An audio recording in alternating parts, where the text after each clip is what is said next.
اور دنیا کی زندگی تو ایک کھیل اور مشغلہ ہے، اور بہت اچھا گھر تو آخرت کا گھر ہے، یعنی ان کے لیے جو اللہ سے ڈرتے ہیں۔ کیا تم سمجھتے نہیں؟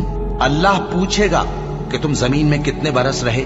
وہ کہیں گے کہ ہم 1 روز یا 1 روز سے بھی کم رہے تھے، شمار کرنے والوں سے پوچھ لیجئے۔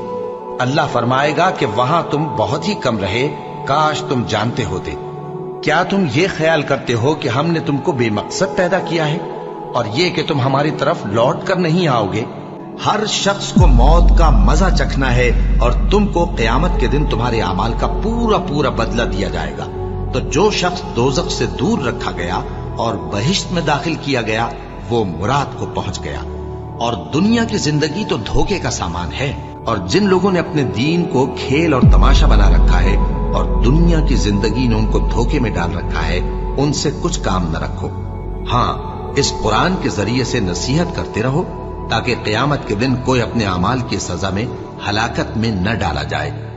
اس روز اللہ کے سوا نہ تو کوئی اس کا دوست ہوگا اور نہ سفارش کرنے والا، اور اگر وہ ہر چیز جو روئے زمین پر ہے بطور معاوضہ دینا چاہے تو وہ اس سے قبول نہ ہو۔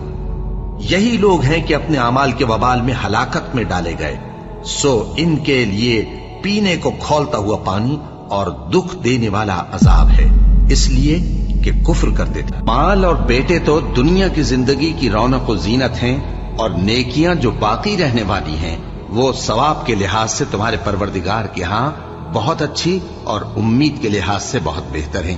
دنیا کی زندگی کی مثال میں کسی ہے کہ ہم نے اس کو آسمان سے برسایا، پھر اس کے ساتھ ملا جلا سبزہ جسے آدمی اور جانور کھاتے ہیں نکلا، یہاں تک کہ زمین سبزے سے خوشنما اور آراستہ ہو گئی، اور زمین والوں نے خیال کیا کہ وہ اس پر پوری دسترس رکھتے ہیں۔ ناگہاں رات کو یا دن کو ہمارا حکم عذاب آ پہنچا، تو ہم نے اس کو کاٹ کر ایسا کر ڈالا کہ گویا کل وہاں کچھ تھا ہی نہیں۔ جو لوگ غور کرنے والے ہیں ان کے لیے ہم اپنی قدرت کی نشانیاں اسی طرح کھول کھول کر بیان کرتے ہیں، تاکہ جو فائدہ تمہیں حاصل نہ ہو سکا اس کا غم نہ کھایا کرو، اور جو تم کو اس نے دیا ہو اس پر اترایا نہ کرو۔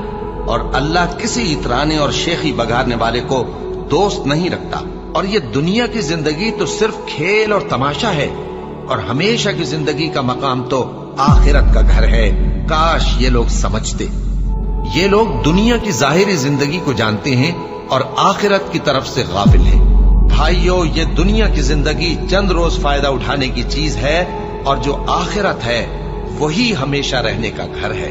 ہم نے تمہارے لیے موت کو مقرر کر دیا ہے، اور ہم اس بات سے عاجز نہیں کہ تمہاری طرح کے اور لوگ تمہاری جگہ لے آئیں اور تم کو ایسے عالم میں جس کو تم نہیں جانتے پیدا کر دیں۔ اور تم نے پہلی پیدائش تو جان ہی لی ہے، پھر تم سوچتے کیوں نہیں؟ یہ لوگ اسی طرح غفلت میں رہیں گے یہاں تک کہ جب ان میں سے کسی کے پاس موت آ جائے گی تو کہے گا کہ اے پروردگار، مجھے پھر دنیا میں واپس بھیج دے تاکہ میں اس میں جسے چھوڑ آیا ہوں نیک کام کیا کروں۔ ہرگز نہیں، یہ ایک ایسی بات ہے کہ وہ اسے زبان سے کہہ رہا ہوگا اور اس کے ساتھ عمل نہیں ہوگا، اور ان کے پیچھے برزخ ہے جہاں وہ اس دن تک کہ دوبارہ اٹھائے جائیں گے رہیں گے۔ یہ وہ دن ہے کہ اس سے تو غافل ہو رہا تھا، اب ہم نے تجھ پر سے پردہ اٹھا دیا تو آج تیری نگاہ تیز ہے۔ اللہ لوگوں کے مرنے کے وقت ان کی روحیں قبض کر لیتا ہے، اور جو مرے نہیں ان کی روحیں سوتے میں قبض کر لیتا ہے، پھر جن پر موت کا حکم کر چکتا ہے ان کو روک رکھتا ہے، اور باقی روحوں کو ایک وقت مقرر تک کے لیے چھوڑ دیتا ہے۔ جو لوگ غور و فکر کرتے ہیں ان کے لیے اس میں نشانیاں ہیں۔ اللہ وہ معبود برحق ہے کہ اس کے سوا کوئی عبادت کے لائق نہیں۔ وہ قیامت کے دن تم سب کو ضرور جمع کرے گا، اور اللہ سے بڑھ کر بات کا سچا کون ہوگا؟